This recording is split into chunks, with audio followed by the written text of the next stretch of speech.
I was on the cover of one of the mission handbooks that we give out to prospective students. Wow. When we come out, it was like a silhouette of me. But you could like see me if you really like sit there and like looked at it. You could see me right in front of the fountain. I was like this in front of the fountain. That's dope. Yeah, that was you like. Probably don't remember taking that picture, do you? I don't. See, I don't. See. I know because we did a whole. It was during like new student orientation because we did a whole bunch of activities outside of like our official training. Mm-hmm. So I knew it was like during one of those times. For sure. So you did that tour guide, and this is where I got strategic on it, and real intentional, right? So every time, like I said, I picked up a minor in coaching. Yeah. So this is where the intention comes in. I wanted to coach college football. I wanted to get a taste of it. Yeah. So I started every time any of the college sports teams had recruits coming in, I'd be the first one to volunteer to take them around campus, show the families and the student athletes around campus. Them to the dining hall, just build rapport with them, just talk to them, whatnot. Networking with the coaches, right? Met one of the Indiana State coaches. Shout out to Jay Everett, Coach Jay Everett. Man, I love you, brother. He gave me an opportunity in 2015 when I graduated. So going into 2015, 2016, I had one more year left of track and field. I was like, nope, I ain't doing it. And I did. Got my experience as a graduate assistant for the football team. Mm-hmm. So I was essentially like his assistant to help him help him run errands or whatever he needed me to do. I was like there just to support him. Loved the experience. He put me on a lot of game, man. Like brought me into his family. It was just beautiful. I had a realization like I really don't want to climb the corporate ladder to be. And that's what I was gonna get to. I was just gonna get to that. I was gonna ask you, what made you click and be like, hey, I'm not doing that divine in me? Because earlier you was talking about now you know that you're doing it. But at that moment, what made you be like, you know what? This is not what I want to do. I didn't mean to cut you off. No, you're good. I just wanted to make sure you answer that. Yeah, that's a great question. So I had a list of things I wanted to do. Yeah. I probably got it like junior year, first semester. I made a list of all the things I wanted to do. Yeah. And like after I scratched off the college football one, which was the first on the list, the next one was entrepreneur. That was the next one. So I'm like, okay, start doing my research. See what's going on. So did you know what an entrepreneur was before, or you just happened to put it on your list, or something? It was just divine. I started learning because I was a part of an organization in college called Collegiate Entrepreneurs Organization. CEO. Okay. So in 2017, I went to my first. The original people in the Eve gene, where we take original culture and fashion and put it together. Be unique, represent, and let the clothes speak for you. Shop at toptagapparel.com. Podcast for individuals that are seeking to end generational dysfunction. What's going on, cuz? Not much. Cousins, what's good? Nothing much, man. You know how it is. We're going to flip the script this one, man. We're going to start off like this. We're going to be like this. How you doing today?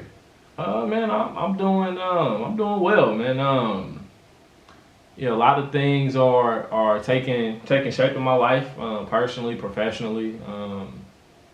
I'm in a great space. Cuz. Feeling great about myself. It's getting warm, a tad bit warmer outside. Yeah. So I'm very encouraged by that too.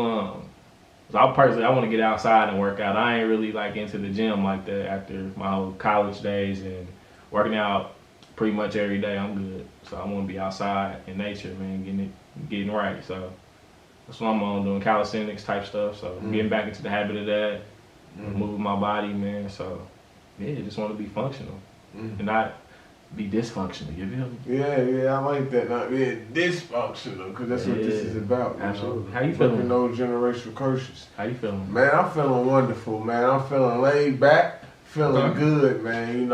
Just taking this life journey day by day. Some days, feel like I'm on a movie, man. I'll be like, dang, man, this is really going on. This is really happening. You gotta make your dreams, or you remember I was telling you I know how to control my dreams. I think that played out. That was my consciousness trying to tell me just like I can control my dreams, I can control my reality.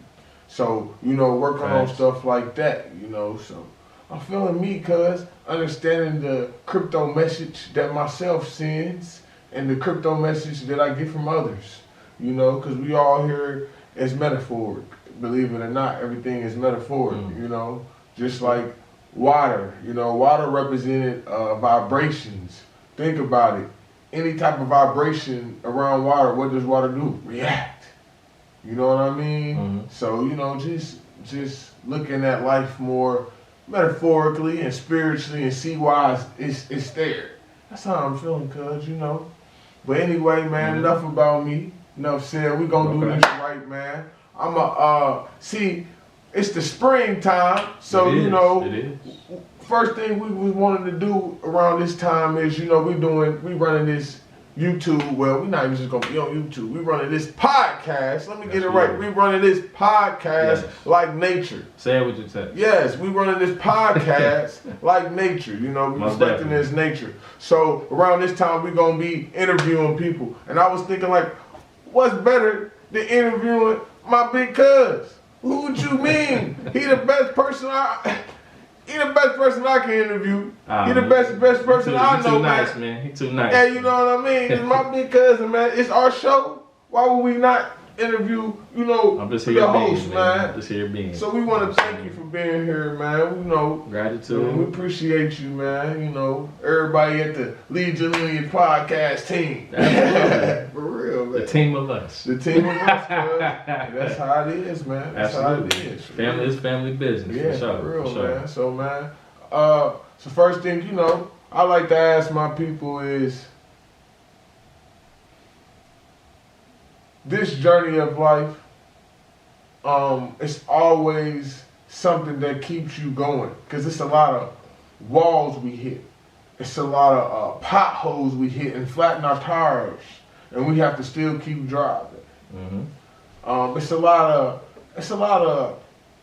trauma. It's a lot of significant events. All those tied up into life, and I like to ask people, what keeps you going? What keeps you going through all this? Well, what keeps me going? What keeps you going through all this? What is your go-to? Like, man, okay, even though this is failing, even though this is not looking well, even though this is not looking swell, what makes you keep going, cuz? What make you keep saying, I'm gonna keep fighting, cuz? Got you. So for me, it started with my foundation. Okay. My foundation of like coming from a two-parent household, having men that poured into me outside of my household, as well as family members from both sides of my family pouring into me. That's where it started with me. And then as I grew and matured, and like stopped playing sports, right? Like from third, fourth grade until I graduated from college, my mother, like what kept me going was sports. That was like my life was sports, right? And I had to mature and like develop and evolve into, okay, what shines purpose? Like what's my purpose? So now I've come to the point where I've discovered that, and that's what keeps me going now, cause it's my purpose, my divine mission. That's what I like to call it. And that's what keeps me going. If you don't mind, what is your divine purpose? If you don't have to we can talk about this off camera, but what is your divine purpose? What do you feel like is divine in you? My divine purpose, my divine mission is to essentially make sure our young people, and I mentor young people currently, make sure we're not in the same position 60 years from now that we are in this current moment. So make sure we're better off 60 years from now by pouring into them, making sure they can avoid mistakes that I've made and I've seen others make, so we can learn from those mistakes and make sure they can like help us lead now and next, so we can be better. I like that, cousin. This is another question. I know people be wondering. I know they be going through this a lot. I know they be like, how did you find that in you? How did you find that, and how do you know that you sure that that's what you hear and that's what you said? You said that's divine in you. How did you find that out? So it was a series of events, man. Back in 2016, that was kind of like the roughest patch of my life. Mm. So lost my father in July 2016, and then less than a month later, I lost one of my mentors, Coach Woody. Mm-hmm. And those two men, like the last words I heard my dad say were, "I love you too." So from that moment on, I was like, okay, I'm gonna lead with love.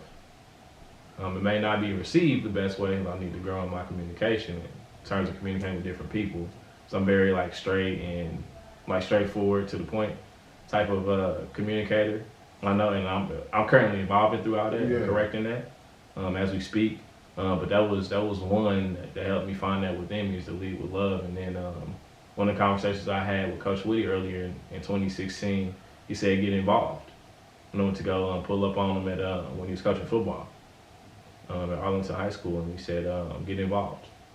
So that's when I went on that journey to join an organization here in Indianapolis called Bloom Project. I've been with them since 2016. I stepped into a leadership role with them as a Project King coordinator in 2018. Okay. And I haven't missed a day. I haven't missed a day in almost 6 years. Probably. I haven't missed a day because That's I'm leading with dedication. love and I'm involved. And to be involved in those young, we call them kings, which they are, young kings' lives, we got to be active. We got to be there. We got to show up. So, like I said, I haven't missed a day. And they see it, they feel it. They know I'm there to be able to help them out. So I just be transparent with them. That's when I also was able to become more vulnerable too, being around them. Okay. So they opened me up to being more vulnerable, because it's like, yo, I don't want y'all to make the same mistakes. So to make sure y'all don't make the same mistakes, I'm opening up my personal stories and lives and trials and tribulations to help y'all become better. That's in alignment with making sure we in a better space 60 years from now. Okay. So it was those external events that affected me emotionally and spiritually that I live, those principles I live by now, to be able to propel me to this purpose that I'm living as we speak. Okay. And I heard you going through life. How was childhood, man? You know, I heard these great men was involved in your life. I mean, how did all this inspire you? How was your childhood growing up? I heard you playing sports and all. How was your childhood growing up? Man, growing up, man, it was beautiful, man. We didn't. So I tell people, especially when I mentor young men, right?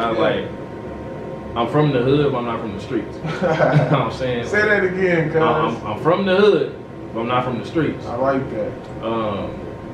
So like grew up like on the east side off of 34th Street, Indianapolis. If you're from Indianapolis, you know how that area is. 46218 to be exact. And I was just like I at the time I coined myself as like the lucky child. Yeah. So I had my pops at home. Yeah. You know what I'm saying? And it's like that's how I should be. Like knowing like now, I was like that's how I should be. You know what I'm saying? Like agreed. That shouldn't be that's lucky. Right. Yeah, that shouldn't be lucky. That should be. It should be like, dang, that should be unlucky when it's an unfortunate event and you don't have a father. Like, dang, everybody got a pop. Like, you ain't got one. Correct. Yeah. So growing up, having both my parents happily married, never any infidelity on either side of it. So I've like never seen my parents argue. It really didn't start getting like the light bill may be off every now and then, but I always had food to eat. You know what I'm saying? Started to get it rough in 2008 when we had the economic downturn when we were both children. For real, we was in our teenage years, forming ourselves. We lost so my parents, they were owner financing the house. So basically they're paying the owner of the house previously, they're paying him a mortgage payment to own the house.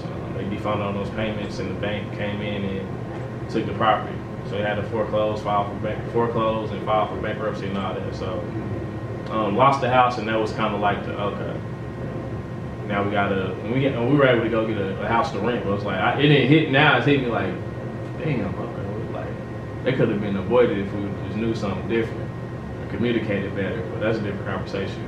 But yeah, that was really the first time that was really like some animosity outside of family members and loved ones, like passing on. Yeah, we all and playing sports too. Play basketball, chubby kid, play video games, man. Real chubby Sports like Def Jam Vendetta, NBA Street Volume 2, WWE, UFC, all them games, man. I loved them. I loved video games growing up. And watching TV shows like Legend of the Hidden Temple, that's my favorite show of all time.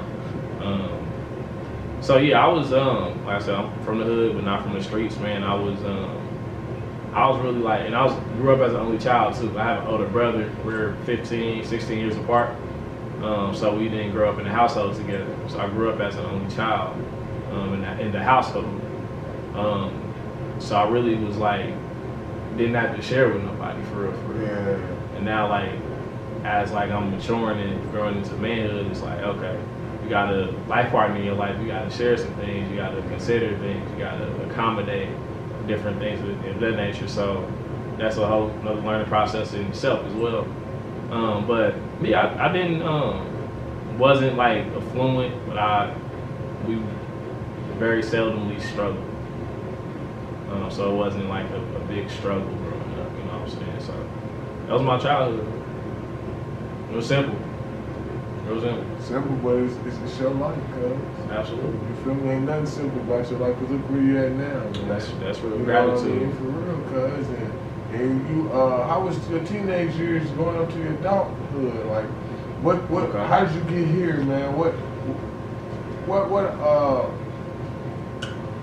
you learned? Like, what did you think you would be versus where you are today?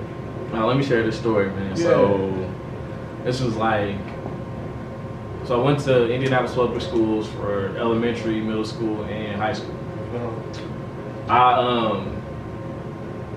Elementary school graduated, passed on, graduated from school 106. Then went to Short Ridge, got into the magnet program. Magnet program is like students that like on honor roll and stuff like that, right? So got into the magnet program. I got, going into 6th grade, I got my first pair of Jordans. First pair of Jordans, right?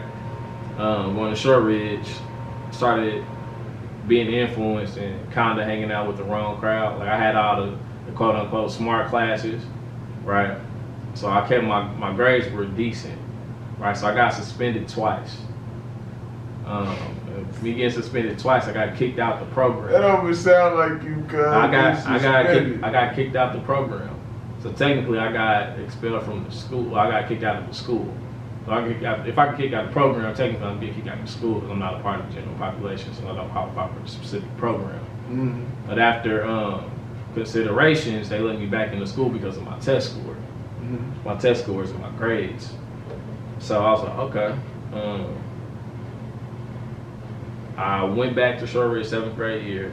I was like, okay, I want to play football. I was still like, I was transitioning from being like a chubby kid, like playing center, just like being like a bully in the paint type situation, to now like, okay, I don't know how to dribble basketball for real. I'm in 7th grade, don't know really how to dribble basketball. I really ain't grew that much. You know what I'm saying? So, okay, let me go ahead and start playing football. So I went to play football, 7th grade year.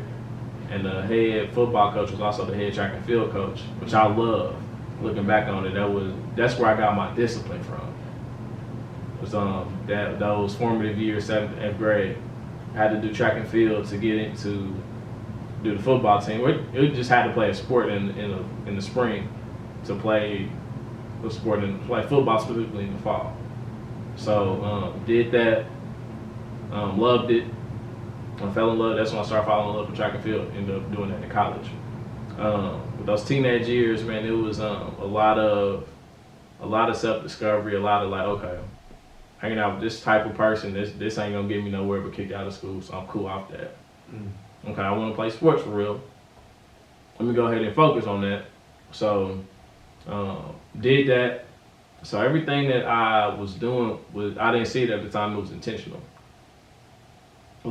So being able to have that discipline instilled in me directly and indirectly really helped me with a foundation going forward into high school and things of that nature. So Yeah, cuz, you know, besides Lead Your Lineage, cuz, what other projects you working on right now? This is really my baby, man. Yeah. I got a couple things in the works, man. In terms of my divine mission and my purpose. I'll talk about that when everything get finalized. Yeah.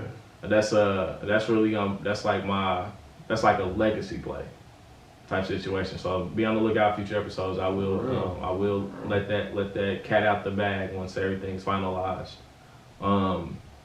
So working on that, but this is the thing, man. Lead Your Lineage is the thing, man. How'd you come up to Lead Your Lineage, guys? Man, so beautiful story. So me and you just chopped it up one day, cause we was just hanging out, growing and whatnot, man. Just get familiar with one another, just being cousins. You know what I'm saying? Yeah, for real. I come and he was like, yo, cause I want to start a podcast, man. Like I'm seeing this situation go down with Dave. I was like, oh, okay. And he was like, cuz I want to start a podcast too. I was like, okay, cool. I was like, cuz, why don't we do it together? You know what I'm saying? And we was like, yeah, let's do it. So it just came to us like that, and now we here, man. Now we here. So it was a divine download that we received from our people, man. It was like this is gonna help us like do a lot of good in the world, man. And this is literally helping ourselves heal individually and collectively, helping our lineage, helping our relatives here currently, all that. What moment when it dinged in your head that what you currently was doing, because you know you said you went to school, tap into that real quick. Before I ask this question, No, sir. How was it going to graduating at ISU, and let them know how much time and effort you put in there and what you was doing, because what you was doing was big and needed to be known, cuz. Was in every part, cuz was in everything and everything to do. ISU should have been I should have gave you some equity. SFW. I should have gave you some equity. For real, man. Let them know, cuz. Man, gratitude, man. Yeah, so at Indiana State, I was I went in, graduated high school in 2011, so I went in fall 2011. Was in I forgot the name of the program, but basically, me being a 21st century scholar in Indiana, if you are under a certain income bracket, if you're like in a low income bracket, you can qualify to get your tuition paid for. At this time, you can qualify to get your tuition paid for if you stayed in state at a public school. So Indiana State University is a public school. Went in there to get my degree and everything. Got my tuition was covered. In the program, the first year, you had to maintain a 3.0 GPA, and they'll like give you some money towards books or whatever. So I'm like, oh, I bet, okay, cool. And like me knowing me with my academic advisors and stuff from high school, I had this class called AVID, which is Advancement via Individual Determination. So so shout out to Ms. Bowden on that too. They kind of like set us up to like get ready for college, to get us in that mindset. Like we didn't use the Cornell notes. They gave us Cornell. I didn't use none of that in college. Keep it all the way buck. Yeah. But they gave me the mindset to start thinking differently and like really like get me in a space internally to get ready for college.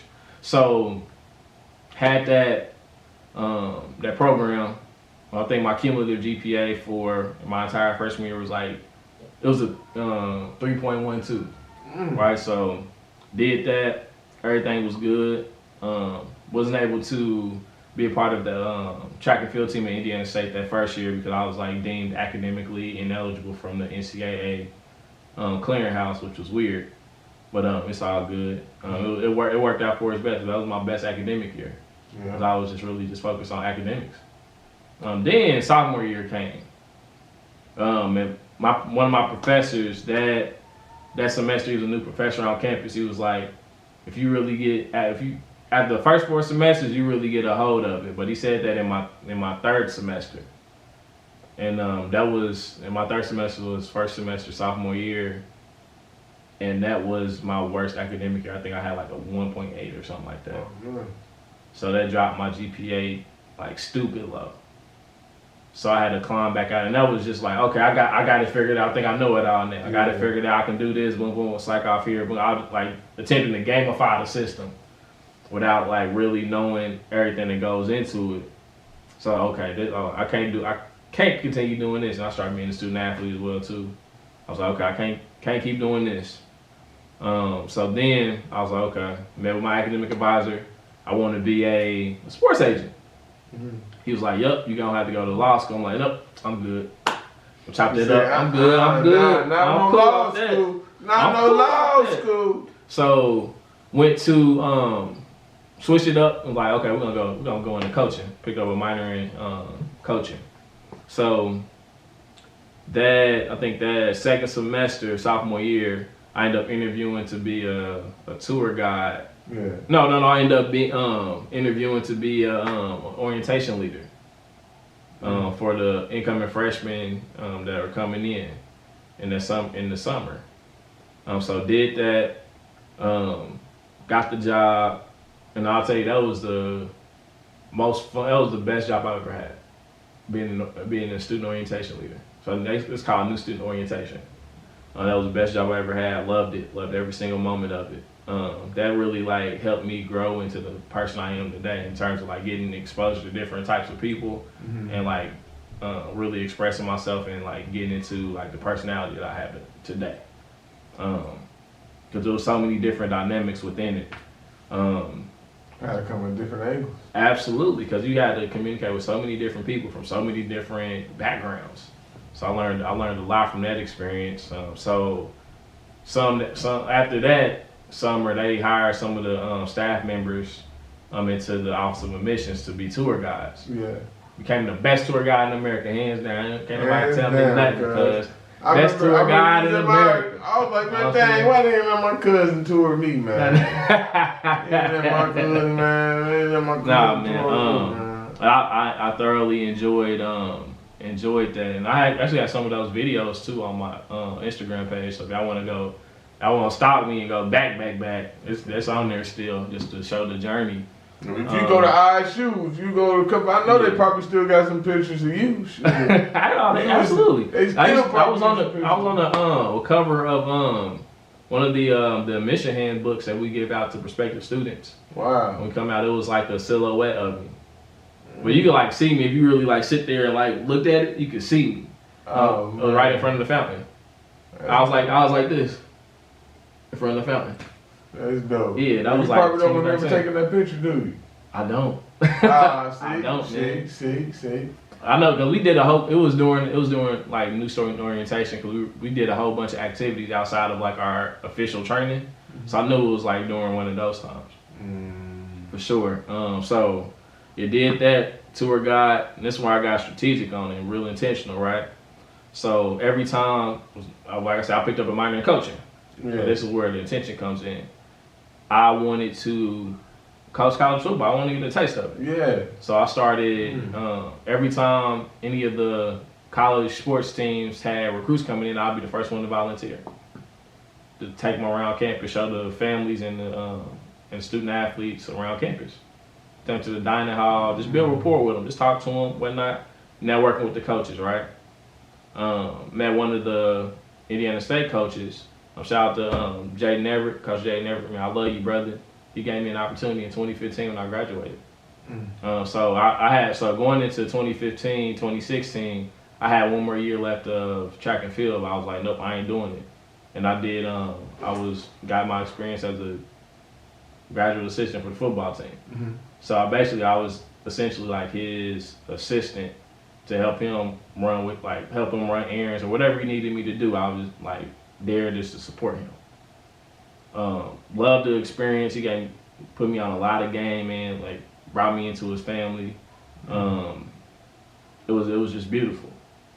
I had a realization like I really don't want to climb the corporate ladder to be. That's what I was gonna get to. I was just gonna get to that. I was gonna ask you, what made you click and be like, hey, I'm not doing that divine in me? Because earlier you was talking about now you know that you're doing it. But at that moment, what made you be like, you know what? This is not what I want to do. I didn't mean to cut you off. No, you good. I just want to make sure you answer that. Yeah, that's a great question. So I had a list of things I wanted to do. Yeah. Probably got it like junior year, first semester. I made a list of all the things I wanted to do. Yeah. And like after I scratched off the college football one, which was the first on the list, the next one was entrepreneur. That was the next one. So I'm like, okay, I'm doing my research. See what's going on. So did you know what an entrepreneur was before, or you just happened to put it on your list or something? It was just I started learning because I was a part of an organization in college called Collegiate Entrepreneurs Organization, CEO. Okay. So in 2017, I went to my first entrepreneurship conference, essentially. Was this? Yeah, 2017. It's 2017. I went to go hear Eric Thomas speak that year too. 2017, went to Chattanooga, Tennessee. Learned a lot. I still got that notebook at home too. That was the year I bumped into you at that hotel for that what was that for? Real estate. Real estate. Mm-hmm. Yeah. Yeah. So got in, went to Chattanooga. The vibe was super dope. I still got that notebook. I'm actually gonna look at that when I get back home, man. And that thing was like, it opened my eyes so much. So much, and it was just like it was over my head, but it was like I had to dive deep into it. I had to go down a rabbit hole of like how to figure this thing out. So that was my first like real exposure to it with other like-minded people, being in that environment. That was like super duper dope for me. So did that. Then from, like I said, the list of things that I had to do, man, it was like everything was with intention. Everything was with intention. Getting that spot on the football team, doing collegiate athletics, specifically track and field, being a tour guide, new student orientation to get me into the coaching situation. I also was a GA. And you said you didn't want to do that corporate ladder life. What made you be like, I want to do this corporate ladder? Took too long, man. I was impatient. I was impatient. And how about that impatience? How do you feel? Did you feel like you did the right thing? Looking back at it, did you feel like, dang, man, I should have been more patient? Or do you look back at it and be like, dang, you know what? Excuse me. Dang, you know what? I know I did the right thing. Oh, I definitely know I did the right thing. I have no regrets at all. No regrets at all. I got, like, that was a beautiful season for me to be in. It was what I needed to see and what I needed to know. The thing about, man, with humans, man, we really don't, like, we don't put the time in to see things through. You know what I'm saying? So I devoted like a year, basically a year and some months to this. It was just literally just football. That was it. I had my grad school classes. And after that, and I worked in the Office of Admissions just to put some extra money in my pocket. I did the GA stuff for free. It was other GAs that were like really ingrained in the staff. What's the GA? Graduate assistant. Okay. Graduate assistant. It was other GAs that was like really like doing like the way more stuff than I was doing. And I was just like seeing the hours they was putting in. I'm like, okay, if we got to do that to get to there, I'm cool. I'm good. Like, what you say? Yeah, you know what, man? Let me rethink life. What do I really want to be? What do I really want to be in life? I get something else because this ain't for me. Man, I'm telling you, I loved it though, but it was just like, nah, that ain't it. That ain't it. So after you left that, what got? I know you said you went straight down the list for entrepreneurship. Yeah. So what did you start doing in order to fulfill it? What was the first thing you did? What was the first travel thing? Agent. Travel agent? Travel agent. So I joined a network marketing company as a travel agent. I forgot the name. I think it was like X Travel or something like that. Joined that. Now this was my mindset though. So to also answer your question too, I was already being an entrepreneur back in like high school. I just didn't know it was called entrepreneurship. So my pops, he would get a bag of peppermints from like Family Dollar or something like that. He'll give me some, and I know after lunch people's breath gonna be funky, so I'll sell them a peppermint for like I'll get a pocket full of peppermints, put them, and I had the Dickies back on. You feel me? The Dickies. You know, I got that little side pocket. Yeah, man. So I put my peppermints in there, so they ain't get hot or nothing. they still be fresh. I'd be like, hey, 25 cents for a peppermint. 25 cents for a peppermint. So the bag of peppermints was like $1. You was selling peppermint 25 cents. Out of, not candy, not no chocolate bar, peppermint, not a pop, not a can of Skittles, soda, not no strawberries, none of that. You selling? Everybody else was selling that. I was different. Man, I sell peppermints. Peppermint. Yo, cause I know your breath's gonna stink after lunch. Man, I don't know. That's why you sell bubble gum. You selling Peppermints. He said, I only got the bubble gum. You bite and it's gone. Cause look though, you get snow chew. You gotta come right back. I was grossed out by the gum too. You know, some classes, they had a little gum underneath the top. That was gross. I was like, ugh, man. So I really didn't want to mess with it. And then the teachers, they hear you chewing gum. People be, I'm like, I see that. I went with the peppermints, cuz. But I didn't. If I really knew, I could have really got back for real. I didn't know. Cause the whole bag for $1.25. It was bag like this big, cuz. Could have been feeding your mama and your daddy. 25 cents, probably like 50 of things in there. Man, you been eating. I got my money back after 5 peppermints. Yeah. So dang, man, that's crazy. And it's like 150 to 100 in there. Come on, man. And we kept doing that. I didn't know what it was. Then my pops made peanut butter jelly sandwiches too for me after football practice. If I didn't feel like eating them sometimes, I would sell those for $1. I was an entrepreneur, didn't even know. So when you did find out, you said you was what? You tried. I was a travel agent. So my mindset around that was, okay, I know folks like me want to go on spring break. Yeah. Let me help y'all save money and stress on scheduling y'all spring break trips. I know y'all doing the last minute, because I'm booking mine last minute too. I'm saying I procrastinated too. Let me go ahead and let me help y'all out. You know what I'm saying? So I got several leads on that, but I never made any money with that. Okay. So did that. I was like, okay, that's cool and everything, but that ain't really what I really want to do for real. So I joined another one. I joined Primerica after that. That was cool. Loved it. I didn't want to sell insurance for real. It was more important for me to get that personal development in. Yeah. So they gave me a whole bunch of personal development that I wouldn't have got outside of that.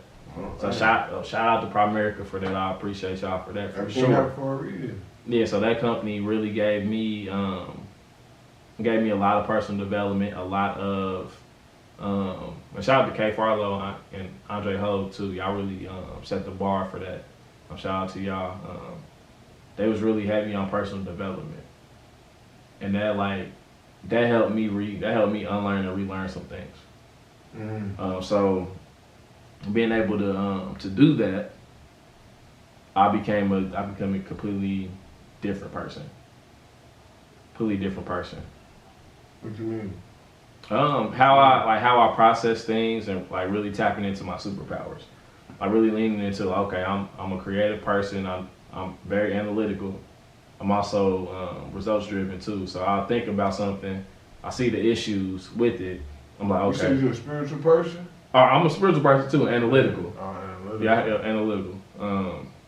So I think I see the situation. I'll be able to think through the process on how to solve it. And I'm like, okay, this is what we gotta. This is the result. Okay, now let's go get the result. So that's how my brain works. So I was able to develop that side of Sean within these network marketing companies to be able to develop those skill sets that were my superpowers. So, yep. And what's your superpowers, cuz? You say you got these superpowers. I don't know. Thinking, man. Thinking. My greatest superpower is listening. That's my greatest superpower, man. Hey, man, for real. Cuz with listen, you need a boy. If you a talker, you need somebody to talk. Hey, leadyourlineage at gmail.com. We got a therapist who will listen to you. No, I'm not a therapist. I'm not a therapist. Hey, unlicensed. Disclaimer, I'm not a therapist. Hey, Clint, look, holla at me. I answer that question. We're not no therapists, you know what I'm saying? But no, cuz, man, you said listening is one of your superpowers. What else? Yeah, listening, just thinking critically. I actually had a class in high school called critical thinking. That, you excelled in that, huh? I did. That was probably one of my favorite classes outside of having in high school. Critical thinking. Like what we were critically thinking about was whack, but the process of critical thinking was super dope. Yeah. Let's see. What else? You're listening, thinking, and I would say speaking as well. Yeah. Speaking as well, man. That's like really one of my superpowers, and I'm like really tapping into this podcast. I just get to speak and tell my truth.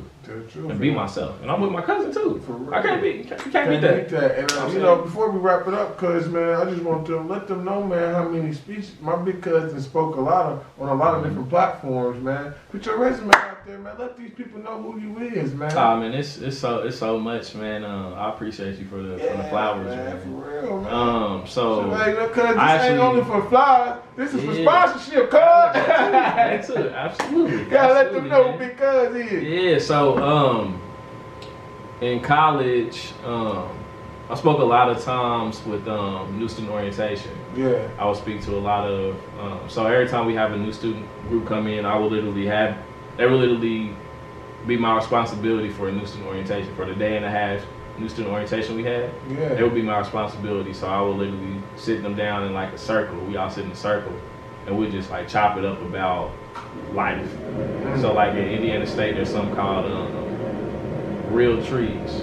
It was like acronym that it was like when we just like break it down. Where I came up with it.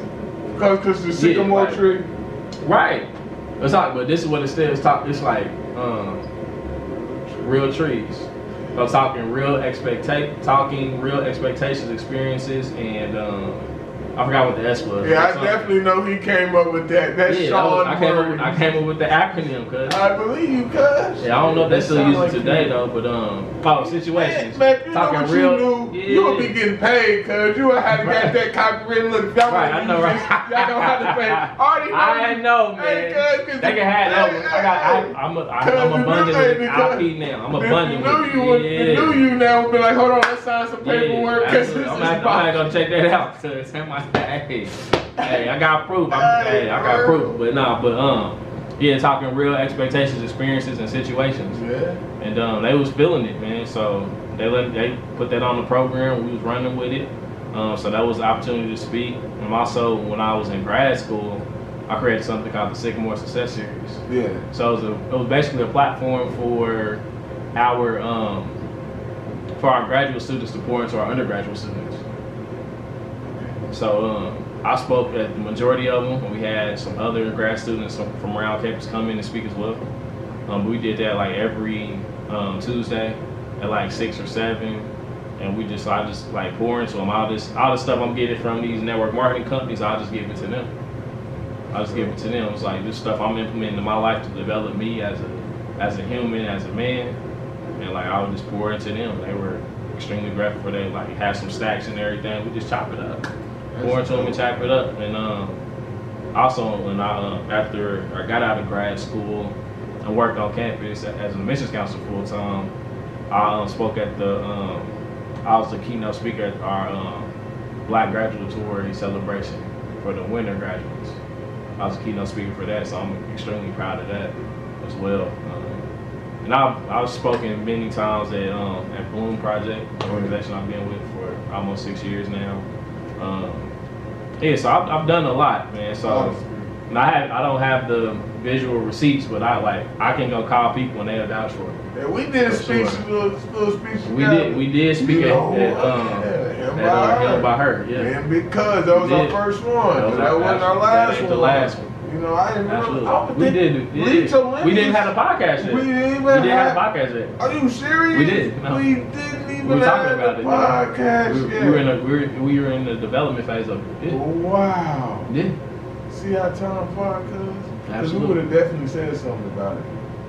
For sure. Yeah. For sure. Yeah, cuz before we wrap this up, man, it was great interviewing you, man. But you know, I got a lot more questions, but we're gonna wrap it up, man. But I want, you know, can you give them something that you working on to help you become better, so it can inspire somebody else? Give some inspiring encouragement, something that you working on within, so it can probably help somebody else out.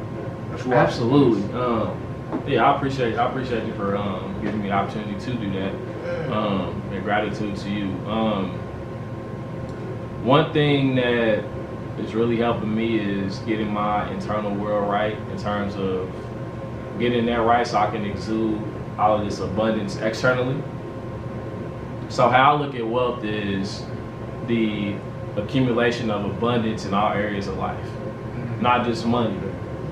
Like a lot of us are like taught like wealth is like, I want to be wealthy, I want to make a lot of money. It's way like when you really talk about like being a man or being a woman, like when you really peel back, when you take the money away, like it's a lot that can go on that we don't work on, and a lot of things that can go on and be swept under the rug because we so focused on making money and being wealthy and create generational wealth and all that.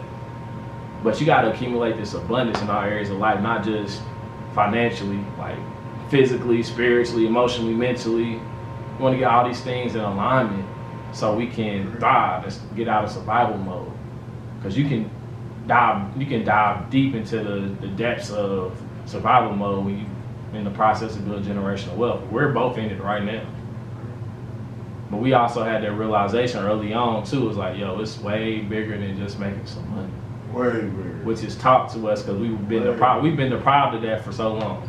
Mental health is number one. We've been deprived, but it's like, yo, we got to get back into this thing and really take a step back to speed up, essentially. That's what we both had to do. And one thing I did was to go to therapy as well. Yeah. Going to therapy really helped me out, and I'm still digesting my very first session I had last month to be like, okay, these are things I need to put in place to be able to do what I need to do to be a better man and prepare to be a husband and a father. So that's the type of time I'm on. And money comes with that too. Don't get me wrong. Money does come with that because of the world we live in. But it's so much. It's like the tip of the iceberg, essentially, in my eyes. Like it's way more than like I got to be emotionally available. I have to be spiritually grounded and lifted. I need to be physically healthy. Make sure my health is right. All these different things. I'm mentally tough, mentally strong, being able to be vulnerable, which ties into the emotional availability. So all those things play a role, man. Don't be a 2% human. Be a 360-degree human. I like that. Be well-rounded. I like that. All right, man. So we wrapping this up, man. All right, now you knocked out the interview, man. Now go ahead and wrap it up, man. Go ahead and wrap it up for us, cuz you already know. Yeah, man. Hey, thank you once again no problem, for the interview, cuz, man. I appreciate you, man. I love you. I love you too, big cuz. And they need to hear that, man. Absolutely. We need to tell people, all day. And we love you too. I know, if you're watching this with your family, it don't matter, with your friend, anybody, look at that person, tell that person you love them. Neighbor? You know what I mean? I love you. You know what I mean? Hey, for neighbor? real. I love you, neighbor. For real, man. You know what I'm saying? Yeah. So, but yes, family, we appreciate y'all for tuning in to another episode of the Lead Your Lineage podcast. And we are the #1 podcast for individuals that are seeking to end generational dysfunction and lead yourself so you can lead your lineage. And with that being said, see y'all next time. Stay melanated.